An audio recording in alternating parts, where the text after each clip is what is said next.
দুবাইতে Emirates ID card পেতে হলে আপনাদেরকে একটা ফিঙ্গারপ্রিন্ট ট্রেকিং প্রসেসের মধ্যে দিয়ে যেতে হবে, যেখানে আপনার ফিঙ্গারপ্রিন্ট নেওয়া হবে। আজকে কথা বলবো আমার ফিঙ্গারপ্রিন্ট ট্রেকিং এক্সপিরিয়েন্স নিয়ে।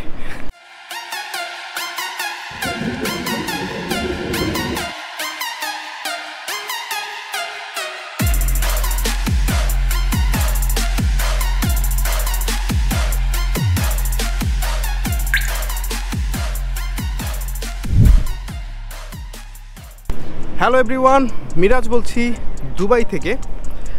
ফিঙ্গারপ্রিন্ট প্রসেসটা হচ্ছে আপনার মেডিকেল হওয়ার কিছুদিন পরে মোবাইলে মেসেজ চলে আসবে যে আপনার ফিঙ্গারপ্রিন্টের ডেট চলে আসছে, কোথায় আছে সেটাও চলে আসবে। তো যাই হোক, আমি ডিরেক্ট ফিঙ্গারপ্রিন্টের যে প্রসেসটা সেটার মধ্যে যাচ্ছি। তো ওইখানে মোটামুটি একটু লাইন থাকে, মানে হয়তো 4-5 জনের আগে পিছিয়ে থাকবে আপনি, কিন্তু ওইখানে শিডিউলিং করা থাকবে, একজনের পর একজন ফিঙ্গারপ্রিন্ট দিবে। কোনো বিশৃঙ্খলা নাই, কোনো সমস্যা নাই, আপনি জাস্ট যাবেন, আপনার ফিঙ্গারপ্রিন্ট দিবেন। এখন এখানে একটা ইউনিক ব্যাপার চলে আসে, মানে আমার কাছে মনে হয়েছে ইউনিক ব্যাপারটা। সেটা হচ্ছে আমরা ফিঙ্গারপ্রিন্ট দেবার বলতে আমরা যেটা বুঝি যে এই আঙুলটা নেবে, হয়তো বা বেশি নিলে এই 4টা আঙুলের যে মাথা, সেই আঙুলের ওপরের অংশটা হয়তো প্রিন্ট করবে, কিন্তু না, এখানের ফিঙ্গারপ্রিন্টটা একটু ভিন্ন। কীরকম, আমি অনেক ফিঙ্গারপ্রিন্ট দিয়েছি অনেক কাজের জন্য, কিন্তু এই প্রথম আমার এক্সপিরিয়েন্স যে আমার এই যে হাতের নিচের অংশটা, অর্থাৎ এই সম্পূর্ণ হাত একদম এই পর্যন্ত পুরো একদম এভাবে যদি দেই, তাহলে যতটুকু প্রিন্ট আসবে সবগুলো প্রিন্ট তারা সেখানে স্টোর করেছে। আমি জানি না আসলে কারণটা কি। প্রথমে বৃদ্ধ আঙ্গুল, দোনো আঙ্গুলের, এরপর হচ্ছে এই 4 আঙ্গুল এখানে, এরপর আবার এগুলাকে আবার এভাবে মুড়ে একদম এইখান থেকে এই পর্যন্ত নেওয়া হয়েছে। দেন প্রত্যেকটা আঙ্গুলের ক্ষেত্রে এটা করা হয়েছে। দেন সবচেয়ে ইউনিক ব্যাপার, এই যে নিচের অংশটা, মানে আপনার এটাকে কী বলে, এই যে নিচের অংশটা, এই অংশটা এভাবে করে ওরা প্রিন্ট নিছে। আমি জানি না কেন, হয়তো কোনো যৌক্তিক কারণ থাকবে যে কারণে আসলে নেওয়া হয়েছে।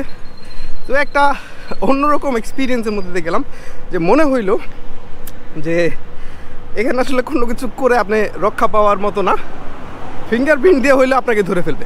তো অনেকগুলো ফিঙ্গারপ্রিন্ট সেন্টার আছে এখানে বিভিন্ন জায়গায়, আপনি যেখানে থাকবেন হয়তো বা নিয়ারেস্ট অথবা একটু দূরে, বেশি একটা দূরে দিবে না, আপনার আশেপাশেই আপনার সেন্টারটা দিবে। তো আমাদেরটা পড়েছিল আল নাহদা। তো এটা আমাদের বাসা থেকে খুব একটা দূরে না, কিন্তু আমাদের ইউনিভার্সিটি আমাদের এই সাপোর্টটা দেয় যে যখন ফিঙ্গারপ্রিন্ট অথবা মেডিকেল কিংবা অফিসিয়াল কোনো কাজ হয়, তখন ইউনিভার্সিটির পক্ষ থেকে আমাদের একটা ট্রান্সপোর্টেশন দেওয়া হয়, আমাদের গাড়িতে নিয়ে যাওয়া হয়, আবার দিয়ে যাওয়া হয়। কিন্তু খুব কাছে ছিল, মোটামুটি এখান থেকে 10 মিনিটের ডিস্টেন্স, কিন্তু আমাদের ইউনিভার্সিটি থেকে গাড়ি প্রোভাইড করা হয়েছে, আমরা দিয়ে আসছিলাম। মোস্টলি যারা মনে হইল এমিরাতি সিটিজেনরাই সম্ভবত ওই ফিঙ্গারপ্রিন্ট নেওয়ার কাজটা করে থাকে। তো তাদের ব্যবহারও খুব ভালো, পোলাইট। তো এই তো সব মিলিয়ে ফিঙ্গারপ্রিন্ট এক্সপিরিয়েন্স ভালোই। আর ফিঙ্গারপ্রিন্ট প্রসেসটাই হচ্ছে চূড়ান্ত প্রসেস আপনার এমিরাটস আইডি কার্ড পাওয়ার পর্যন্ত। তো এরপরের ভিডিওতে আমি আলোচনা করব এমিরাটস আইডি কার্ড পাওয়ার প্রসেস সম্পর্কিত। তো এই ছিল আজকের ভিডিও। আশা করি ভিডিওটি আপনাদের অনেক ভালো লেগেছে। দেখা হবে পরের নতুন ভিডিওতে।